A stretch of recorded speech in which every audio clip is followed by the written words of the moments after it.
Russia vs Saudi Arabia, Egpyt vs Uruguay. Ahead of kickoff, a global audience feared that they were going to be denied a worthy start to their World Cup by incompetent hosts and an unfancied draw. Even before Cheryshev made it onto the pitch, Russia were ahead thanks to the quality of Aleksandr Golovin.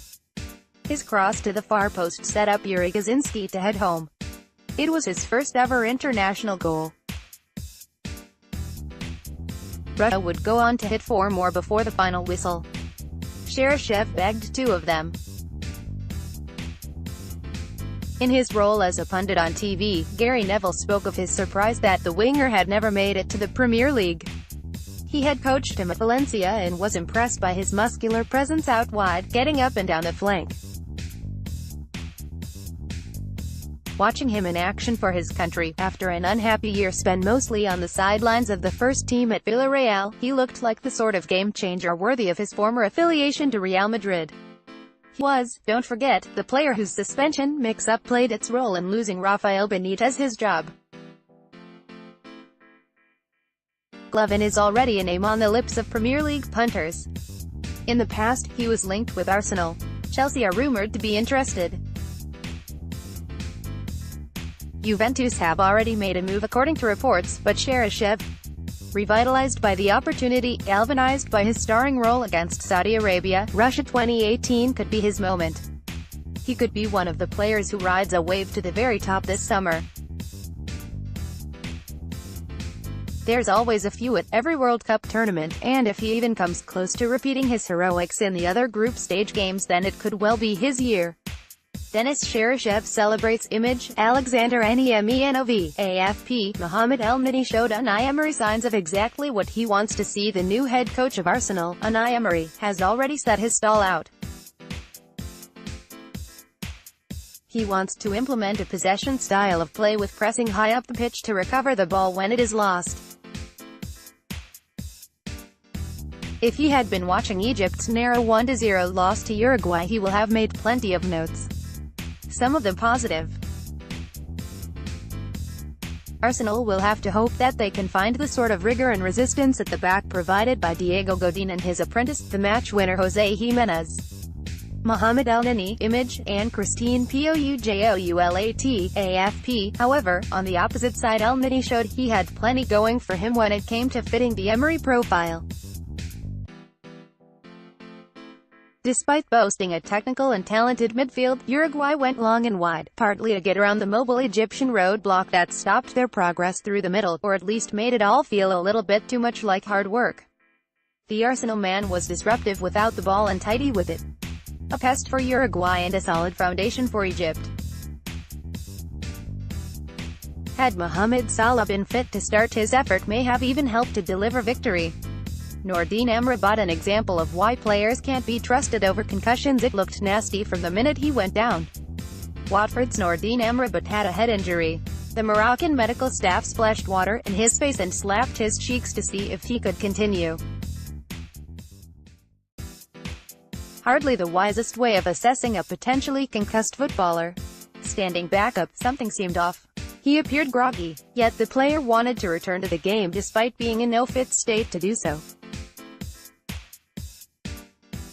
Nourdine Amrabat, image, Alex Livesey, Getty Images. Concussion has become another punchline to make light of opposition players, but it is a serious problem in football. If a concussed player continues and receives another head injury, the repercussions are not worth thinking about. In the end, his brother, Sofian, was sent on in his place. The decision was taken out of Nourdine Amrabat's hands. The splash of a bottle of water and a bizarre tap to the chops may not have made much sense. Protecting a player from themselves did. Spain vs Portugal. Sam Inkersole. Diego Costa shows Chelsea what they missed last season. 2 goals scored, 2 completely different finishes, but there is only one Diego Costa, and he was on display for all of us to see at the Fished Olympic Stadium on Friday night. His first goal was peak Costa, as the youth might say. He was brutal and bullish in the way he dispensed with the attentions of Pepe, who fell to the floor as theatrically as he always does, but the simple fact of the matter was that he was too strong for the former Real Madrid defender. Diego Costa strikes home to bring Spain level. Image, Simon Hoffman, FIFA via Getty Images. Then he turned his attentions to former West Ham defender Jose Fonte, tied him in knots before firing a fine strike past Rui Patricio to make the game 1-1 in the first half.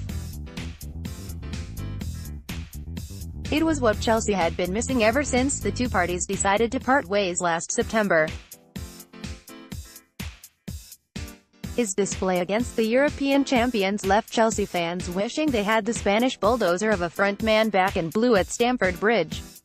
Whatever the reasons were behind his falling out with Antonio Conte, we may never know, but on this evidence, you'd have hoped the two could have patched up their differences before he was allowed to head to the Wanda Metropolitano 3 years after arriving in the capital.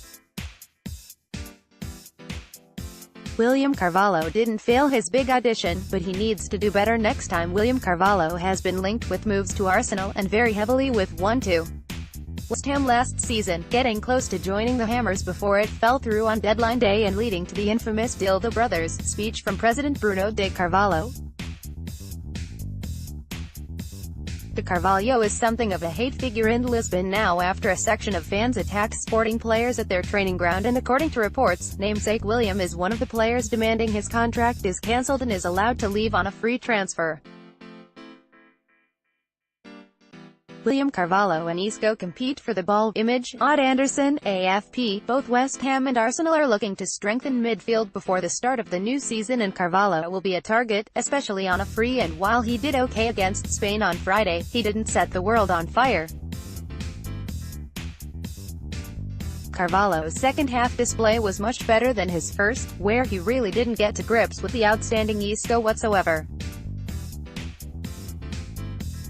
Carvalho tightened up after half-time and was one of Portugal's better players behind the outstanding Cristiano Ronaldo. For West Ham, it was a case of seeing pretty much what they already knew, and it wouldn't be a surprise to see them go back in for the midfielder. Whether Arsenal will have been impressed, though, remains to be seen. They might want to see a little bit more.